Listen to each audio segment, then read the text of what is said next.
আসসালামু আলাইকুম। কেমন আছেন আমার ভাই বোনেরা?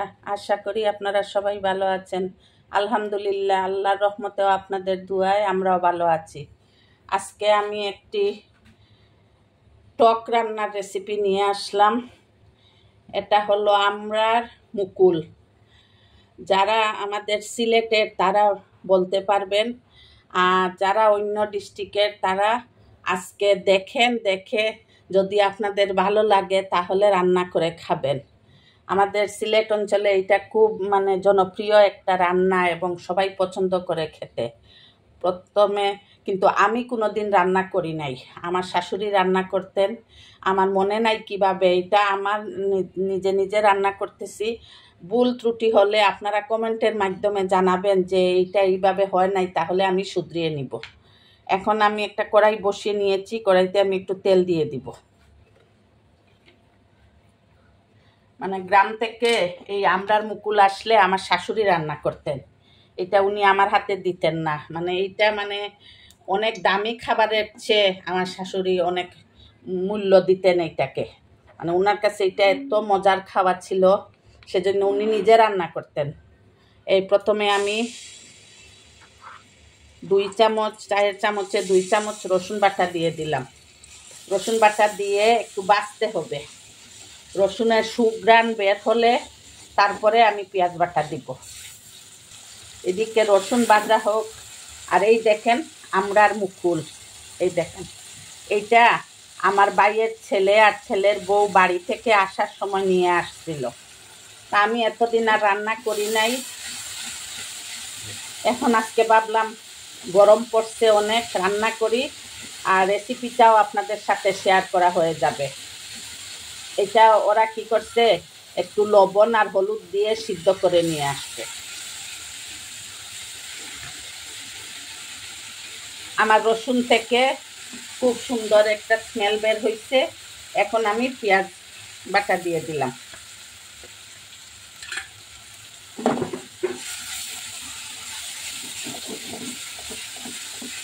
ওই আমি প্রথমেই বললাম না যে আমি কোনোদিন রান্না করি নাই, আমি আমার মতো করে রান্না করতেছি।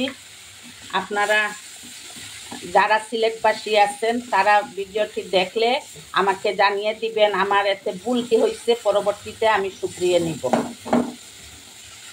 কারণ ওইগুলো এখন আর পাই না, কারণ আমার মা বাবা নাই। আর ওইটা আমার এক ভাইয়ের ছেলে নিয়ে আসছিল। আমি লবণ অল্প করে দেই, সিদ্ধর মধ্যে আছে দেয়া, যদি লাগে পরবর্তীতে আবার দিব।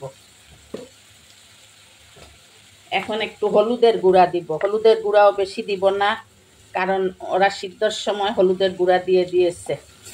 এই আর আমার শাশুড়িকে দেখতাম, আমরা তো টকে মরিচ খাই না, আমার আম্মারা রান্না করতেন টকে কখনো মরিচ দিতেন না। টক মানে টক। কিন্তু আমার শাশুড়ি দেখতাম এই আমড়ার মুকুল রান্না করলে, একটু পানি দিয়ে দিলাম, আমড়ার মুকুল রান্না করলে উনি একটু মরিচের গুঁড়া দিতেন। তা আমি জিজ্ঞেস করেছিলাম যে মা, এই দেখেন আমি কতটুকু দিছি, এই দেখেন, এই দেখছেন, এই এতটুকু দিছি। আমি জিজ্ঞেস করেছিলাম যে মা, আমার আম্মায়েরা তো টক রান্না করলে এই মরিচ দিত না। তখন আমার শাশুড়ি বলছিলেন যে তোমার আম্মা বেঁচে নেই, বেঁচে থাকলে জিজ্ঞেস করতে পারতা যে আমরা টক রান্না করলে একটু মরিচ দিতে হয়, না হলে আমরার যে কষ আছে ওইটার জন্য ভালো লাগে না খেতে। অন্য টকে দেয়া লাগে না, কিন্তু আমরার টকে দিতে হয়। এই দেখেন আমার ভাজা শেষ। এখন আমার এইটা তো সিদ্ধ করা, এটা যদি কাঁচা হতো আমি এখন দিয়ে দিতাম। এটা তো সিদ্ধ করে আমি একটু পরে দিব। আমি এখন রুই মাছের মাথা দিয়ে রান্না করব। আপনারা চেষ্টা করবেন ছোটো মাছ দিয়ে রান্না করার জন্য, মলা মাছ এগুলা দিয়ে, ট্যাংরা মাছ, চিংড়ি মাছ এগুলা দিয়ে রান্না করার জন্য। আমার কাছে আজকে আমার বাসায় কোনো ছোটো মাছ নাই, আছে সামুদ্রিক ছোটো মাছ, ওইগুলা দিলে কাটা হয়ে যাবে, সেজন্য আমি দিচ্ছি না। সেজন্য আমার 2টো রুই মাছের মাথা ছিল, আমি কেটে ছোটো ছোটো টুকরা করে দিয়ে দিছি। এখন ওইগুলো একটু মশলা ভিতরে ঢুকুক, তারপরে আমি আমড়া মুকুল দিব। আপনারা যদি পেজ থেকে আমাদের ভিডিওটি দেখে থাকেন তাহলে লাইক, কমেন্ট ও শেয়ার করবেন, যাতে আপনাদের ফ্যামিলি ও ফ্রেন্ডসরা আমাদের ভিডিওটি দেখতে পারেন এবং ফলো দিয়ে আমাদের পাশে থাকবেন। আর যারা এখনও আমাদের ইউটিউব চ্যানেলটি সাবস্ক্রাইব করে নাই তাদের কাছে অনুরোধ রইল, আপনারা ইউটিউব চ্যানেলটি একটু সাবস্ক্রাইব করে দিবেন। আপনারা যদি না করেন তাহলে আমরা তো এগিয়ে যেতে পারবো না। আর আপনাদের মূল্যবান মতামত জানাবেন। এই আজকের রান্নাটা আসলেই বিশ্বাস করেন আমি এই প্রথম রান্না করতেছি।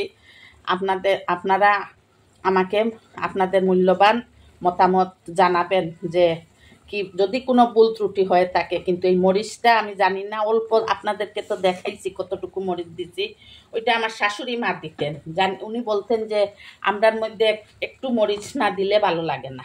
এই দেখেন এগুলা কিন্তু সিদ্ধ করা, আমি দিয়ে দিচ্ছি। এগুলা আমি বারবার বলতেছি যে ছোটো মাছ দিয়ে খুব মজা হয়, আর এটা গা মাখা থাকবে, এটা জুল হবে না। আমার ছোটো মাছ নাই আজকে, সামুদ্রিক ছোটো মাছ আছে, ওইগুলা দিব না, কারণ ওইগুলা কাটা হয়ে যাবে, কেউ খেতে পারবে না। সেজন্য আমি এই রুই মাছের মাথা দিয়ে করতেছি, আশা করি ভালো লাগবে। আমি আরেকটু জল দিব মাছের মাথাটা সিদ্ধ হওয়ার জন্য।